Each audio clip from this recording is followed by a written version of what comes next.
Welcome to the Prime Life Project podcast, a place to help you unlock your full potential, both mentally and physically, to become the best version of you. There you go, now we're good. Yep, awesome. Welcome to episode 2 of the Prime Life Project. I am your host, Daniel James, and with me today I've got my co-host Heather. Say hello, Heather. Hello. So today we're going to be talking about finding your north, which is quite an important topic. I find a lot of people nowadays really struggle when it comes to finding their purpose and passion in life.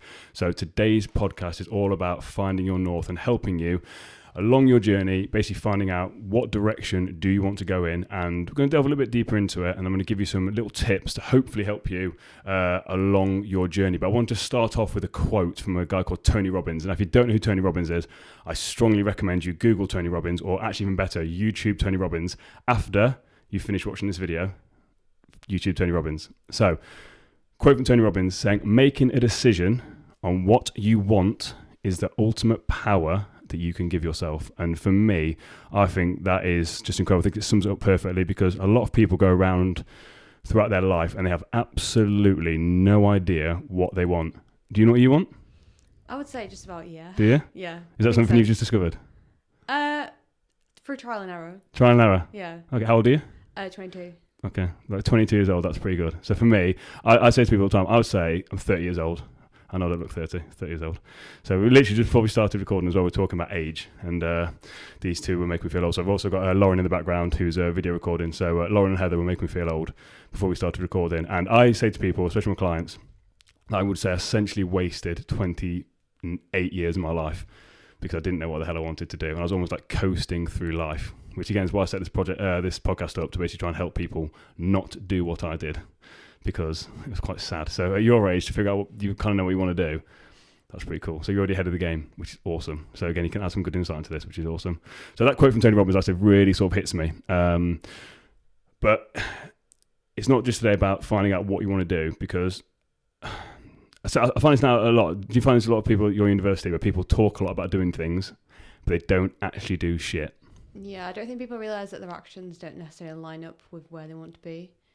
Yeah, that's absolutely massive. Like, actually, they're not congruent with what they're saying. Yeah. I love that word, congruent. Yeah, so what they're doing doesn't actually line up with what they say they want to do and what they want to be. I completely agree with that, and that's something today about. I want to take action. I want people to take action, because there's no good knowing where you want to go but not taking action on it, because nothing gets achieved. So for me, taking action is one of the biggest things. So what I use my clients is a little boat analogy. So you've got to bear with me on this one, Heather, okay? You've got to make sure you keep me in line. So for everyone watching and listening, I want to imagine that you are on a boat. Whatever boat you want to be on, it could be a nice luxury yacht, because obviously you are luxury, you are beautiful, you're amazing as a human being. So you've got your amazing yacht or your boat, which is you. So that represents you, okay? But you're sat there on the docks, okay? So you just sat there, this amazing boat, but you're sat there at the docks, which is safe and it's cool, but that's not what boats are designed for. And I feel like this is how a lot of people live their lives. They're this amazing big yacht, this luxury liner, they're just sat there at the docks, okay? So that's most people's lives. And basically they're bobbing up and down and not much is happening. But what I'm saying to people is they need to actually figure out where the fuck they want to go with their lives. So I call that finding like your north. So on your boat, you need to get your compass and you need to find out where you're going. So you need to find your north. Like, what is it that you actually want out of life? So at the end, I'm going to give you little tips to do that. So on this boat, you've got your compass, which is you finding your north. So you set sail and off you go. Now, the water is life, okay? So most of the time, it's kind of all right. It's a little bit rough, but we're all right. But then every now and again, you're going to get some big, fat, fuck-off storm that knocks your boat off course, and you're not going to know what hit you, which is fine. Like, you're allowed to, in life, have stuff that knocks you off course. And I think people beat themselves up a little bit too often, saying that they should feel a certain way or they're not allowed to feel certain things. But for me, just let yourself be you. Do you know what I mean? Like, if you're having a bad day, it's cool. Like, life happens. Like, stuff happens in your life that's that major. You're allowed to be knocked off track a bit. Like, it happens. So my thing is, you need to know where you're going so that when life knocks you off balance, you can reset yourself and then carry on going where you're going. Whereas a lot of people, they're sort of floating around this ocean, life happens, and then when it finishes, they're like, what the fuck happened? So they're bobbing along again. They're not moving in any direction. Then life hits them again. Then life hits them again. And life is moving them where life wants to move them. They're not taking any sort of action, or they're not taking charge of their boat, and they're just there letting life do shit to them. I feel like that's how most people, this was me included, this was me for 27 years. Like, for me for 27 years, I wanted shit to happen in my life, but I was taking no action on it. So literally the water was telling me, life was just throwing shit at me, and I was very reactive to life. So life would do something, then I have to react to it. Life would do something, I have to react to it. Whereas now I know what I'm doing. Now I know what my purpose is, my passion is. I'm now in charge of where my boat's going. And if the water and life tries to knock me off balance, that's cool, but I'll get myself back up, I'll dust myself off, and I go again because I know where I'm going. Does that make sense? Yeah. Am I making sense? Yeah. Okay, cool. So I ramble on a bit. That's why you're here, Heather. Okay. So you've got your amazing luxury yacht. You've got a life that sort of knocks you off a bit. Now there's some people on your boat. So you've got some guests, some people you think are friends. Now you didn't invite these friends, they just happen to be there with you. So you're there bobbing along, you know where your north is, you know where you're going in that direction, and sort of life pottering along.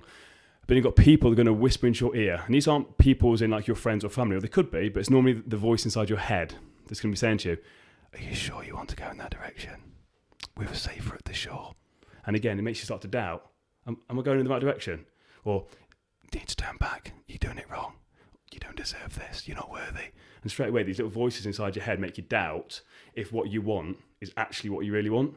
So this could be people and friends and family. So with stuff I'm doing like the podcast, I've had people right now say to me that it wasn't a good idea. Fuck you. I'm so determined at where I'm going and my mission and my why I'm doing this, that these little voices, either it's metaphorically as in the voices inside your head that you're talking to yourself, like trying to, the self-doubt, the limiting beliefs, or it's people externally that try and hold you back. Like, I think that's a massive thing. So you've got to be aware that on your boat, there's people that will try and tell you that your north isn't your north. But you need to have the awareness. It's about, no, fuck you, I'm the driver. This is my boat. You either go where we're going or fuck off. And I think it's quite a powerful thing. I don't think people do that. And I think this is what a lot of people struggle with nowadays. They let either the voices inside their head or the voices externally determine where they're going. So my thing is, like, you should need to be very careful who you listen to with advice. For example, don't take money advice from someone that's never had money. Don't take relationship from advice from people who've been divorced 5 times. Do you know what I mean? I think people take advice from the wrong people. Yeah. Do you know what I mean? Like, and it could be anything. Like, why would you listen to someone that's never made it? So this is my thing with university. You listen to business teachers, and most of them have never had a business before. So it's like, well, why am I listening to you? Do you know what I mean? It's like stuff like that. Like, how can people who've never had experience tell you what to do with it? And I think that can then knock people off track. They feel a bit like disheartened. But who's that person to tell people what to do? Do you know what I mean? Yeah, people always, don't really seem to support what you're doing or encourage what you're doing until they can kind of see the effects of it afterwards. Like when you're starting out with something, people will say it's a bad idea until you actually get successful. Absolutely. And then they're behind because it. They can't do it themselves. Yeah. Maybe they've tried it, they can't do it themselves, so trying to knock you off course. Yeah. Like, and it's a great point. It was a thing I used to do was called the crab analogy. So you've got crabs in a bucket that have just been caught, and when one crab tries to escape, the other crabs try and bring it back down again. Like, so I don't know where you're trying to go from. I think that's what happens when you try and escape the bucket. You highlight to people things they should be doing and they shouldn't, and they can't do. So when I stopped drinking, for example, which was about 7 years ago, a lot of my friends used to rip the shit out of me for not drinking, because all I've just done to them is highlight that they were drinking too much. So I've made them feel bad. They know they should be drinking less. I've then started to drink less, and I've made them look bad. So they're then projecting their insecurities onto me, trying to make me feel bad for doing what they know they should be doing. Yeah. Do you know what I mean? Yeah. And I think there's a lot of things. So if you've got big dreams, or you've got this goal of losing a certain amount of weight, or getting into good shape, whatever it is, just be careful, because people will try and knock you off, dishearten you. So back to my analogy. Need to get back on track. So you've got the boat, you've got these little voices in your head, but you know where you're going on your north. You've then got 2 other kinds of people. So you've got the voice in your head, they're going to make you doubt. They're going to make you doubt if the compass is set to the north. So they're going to make you doubt that. You've also got anchors. You've got people in your life that are just going to try and outright stop you. So we talked about the people that like put little thoughts in your head. There'll be people that will deliberately try and stop you. Because remember that some people that try and stop you or say negative things aren't doing it deliberately. It's also conscious. It's not deliberately saying things to stop you doing it. Their insecurities, they're projecting them subconsciously. They're not deliberately they're trying to make you safe. They want you to be safe. They want you to be back at the dock where it's safe. So they're not doing it deliberately. They're just sort of doing it. Do you know what I mean? They're projecting their own insecurities. Yeah. Then you get people who deliberately, but no, fuck that. I don't want them to succeed. And they'll try and be your anchor. So try and stop your boat right then and there. But you've also got people in your life that are the engines to the boat. Now, they're the people you want to try and find. Now, the engines can't point you in the right direction. They're just going to get you going forward. So the people in your life, that a lot of people, these are the good people that will try and help and support you in any way, shape or form. So they might not necessarily know where you're going, but they'll propel you forward. They're the people you need to hold on to, because engines are very, very important. So you've got your boat, you've got the water that's life and the storms that fuck things up, little negative voices, you've got anchors, you've got the engines, you've got lighthouses. Now these lighthouses, these are the people in your life that you need to actually listen to, because they're the people that have been there. They're the people that can direct you because they've been there and they can see the rocks that you're going to crash into, and it will guide you in the right direction.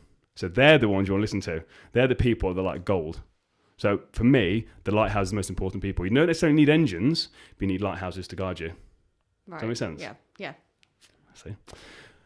So with that, you've got this boat. So for me, how do you find your north? This is the most important thing. So before we set sail, how do you find your north? How do you know where you're going to get going? Now, this is something that I did, and this is what's led me to where I am now. And I basically put it down to my success. So the first thing that I would say to people is, if you've got pen and paper, get pen and paper. If you're driving, when you get home, do it when you get home. You want to write down what you want out of life. Now, the best way of doing that is literally for 10 minutes, set a timer on your phone and literally write everything that pops down into your head and just write about what you want to achieve. Could be anything, money related, business, health, fitness, whatever it is. Write it all down. Just let it go. Let your brain do a massive brain dump of what you want out of life and don't hold back. Then from there, you want to give all these things time frames. So is this a 10-year goal, 5-year goal, 3-year goal, or less than 1 year? Then you ignore the long-term ones. You get the ones that are less than 1 year. And then from there, you pick your top 3 to focus on, and that is your north. That's where you're going. Because that's the short-term things that will lead you to the long-term things that you want. Once you know those things you want to achieve in this next year, you've got to then take action towards it. But you've got to know why you want to do it as well. So it's no good just saying, I want to do this. Like, why do you want to do it? Like, ask yourself, your brain's come up with this subconsciously. Your brain's dumped this on this piece of paper, and then you have ranked it your top 3. Why? What does that mean to you? Because you've got to get that emotion behind it. So once you've got that emotion behind it, it gives it power. It gives it power for you to take action. You with me? Yeah.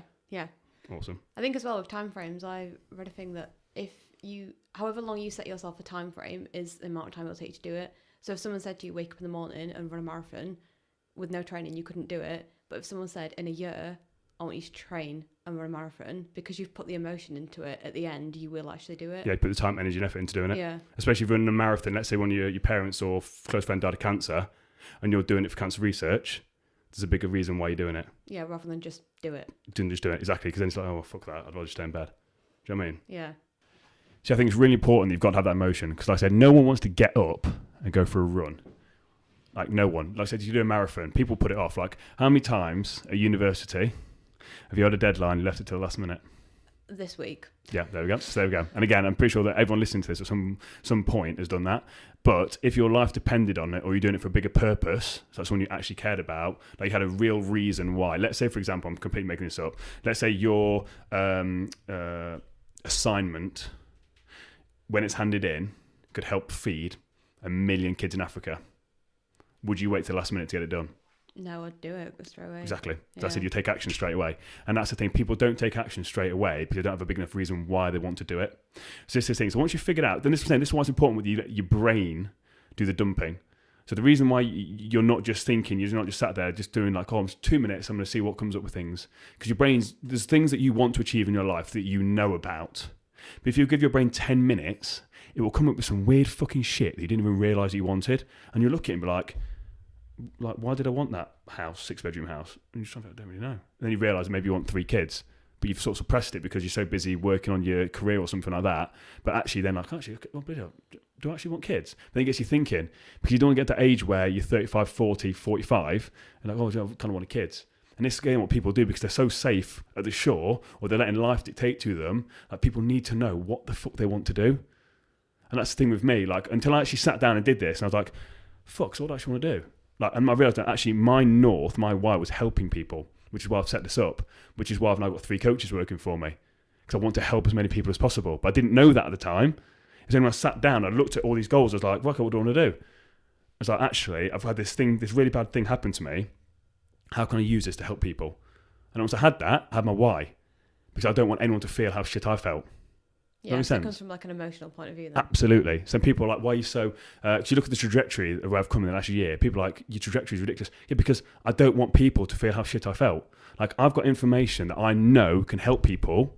Why would I want to keep that to myself? So it's kind of what you said, like I was saying with you about your assignment, if it's going to help kids in Africa. Like, well, what I know and what I've been through could help someone. I'm not saying it's going to help everybody, because there's different spectrums. But if I can just help one person, awesome. Like, why would I wait until the perfect opportunity? But then once you've got your north and you know your why, things fucking happen. And it's, without sounding too weird, the universe will provide you with shit. Like, you two have come out of nowhere. Do you know what I mean? Like, I posted an advert out, and literally 8 months later, you guys have appeared. Just at the right time for me to start recording this. Do you know what I mean? But I had to know what I wanted for it to happen, because if I didn't know, then I wouldn't have put the advert out, or when you guys came to me, I wouldn't have had the capacity to know what I was going to do with it. Does that make sense? Yeah, yeah. So you need to know, and people don't. And then all these things are coming out of life because they're so got these blinkers on, like this, like, oh, this is the only thing that's important to me. They don't allow themselves to see actually what do they want. So if you listen to this, one of the things I'd say, like I said, you need to write down, take some time. What do you want? And then the next thing I'd say is get a vision board. Now, vision boards are nuts. I love vision boards. So I've got my 5 things. So again, you can do it good time to do it is New Year's resolutions, but actually do it now. It's not the new year, but do it now. So once you've got your 3 goals, then get a vision board and stick on the back of your phone. So I've got my phone. On the back of my phone, it's telling me I've got only 10% stuff left. So you can see, I've got my stuff on the back of my phone that I want to achieve this year. So every time I look at my phone, it's there. It's there. So every time I look at it, it's there. Every time I do my hair in the morning, it's written down the side of the mirror. Every time I go to bed, it's written on top of my wall. Literally, everywhere I look, I've got my goals. So I know my north. So that when fucking shit happens and the sea and storm of life happens, I know. When there's little passengers on my boat are trying to tell me shit, it doesn't bother me because I know where I'm going. I know why I'm doing it. Do you know what I mean? Yeah, yeah. I've got a vision board as well. Yeah. See? So it doesn't have to be like, so you can do the vision where you cut it out, like you do the old school ones. I made one when I was 16 and I found it the other day and I was like, you don't realise how much you actually achieve. So what did you do? Back. Right. What was on your vision board? This was when I was 16. Okay. So it was to get into university, to get my first tattoo, which isn't really that ambitious. Goal, yeah. Do my first half marathon. Yeah. Savings as well, like having good savings, Yeah. buy my first car, Yeah. things like that I did so easily. But And you've at the done them all? time, yeah. They were so aspirational to me at the time. Yep. And now I've achieved all of them. Yeah. So there's a thing in the brain called the reticular activating system. Have you ever heard of that? No. No. So there's a thing called the brain called the reticular activating system. So Google this. I'm not making this up. Reticular activating system. So have you ever, people at home listening, have you ever bought a car? So my car is a white GTI. As soon as I bought that white GTI, guess what I saw everywhere? White GTIs. White GTIs, yeah. So your brain will narrow down and focus on what you tell it to, what's important to you. So if you're setting your brain like you did there, so you've wrote out or put a vision board together and you're telling your brain, this is what's important to me, make it happen. Then your brain clicks on, your reticular activating system kicks in, and your brain will start to notice opportunities to make that shit happen. Yeah. And it happen on a subconscious level. And I'm reading a book at the minute all about the law of attraction. It's an 850-page book on the law of attraction. So all this stuff's real. The energy things, like you've got to put it out there for stuff to happen. It's not just going to happen. People just think, like the book called The Secret, that law of attraction is basically like, oh, just think it, it'll come true. No. You've got to fucking take some action. Once you've got these things written down, these things you want to achieve within the year, those top 3 things, what the fuck can you do today to make that happen? It could be anything. Putting an advert out, joining a gym, whatever it is. Again, if you're trying to find a partner, join a dating app, for example. Whatever it is, like, you've got to take action. This is what I've said about the start. People don't take action. People don't know where they're going. And then when they do know, they put the vision boards. Oh, vision boards don't work. Write things that... Look, you've got to take some action. You can't just put it out there and the universe isn't just going to be like, oh, Heather, I was just seeing you just for 2 seconds, thought about this. Let me make this happen to you. You've got to get your brain and the universe on your side by actually thinking about it and having it pop into your brain subconsciously all the time. Having it on your mirror, have it on your phone. So constantly, subconsciously, you're bombarding your brain with, this is important, make this happen, make this happen, make this happen. And then below and behold, opportunities present themselves. Yeah. Be you in the right headspace to accept it. Does that make sense? Yeah, it does, yeah. Also, I feel like we've covered a lot today. Yeah. Oh, I'm kind of exhausted now. I feel good. So don't forget to subscribe on YouTube and on your podcast. So make sure you don't miss episodes. I've got some very good guests coming up. I've got the Indian body coach, Juggy. So we're going to be talking about vegetarian and vegan diets. Also going to be talking with my very good therapist friend, Scarlett, all about limiting beliefs. And that's one you don't want to miss. So make sure you subscribe. Also follow me on Instagram at the Prime Life Project. And also, don't forget to check out the Prime Life Project website, www.theprimelifeproject.co.uk, to find out what me and my team are up to. Until next time, take it easy.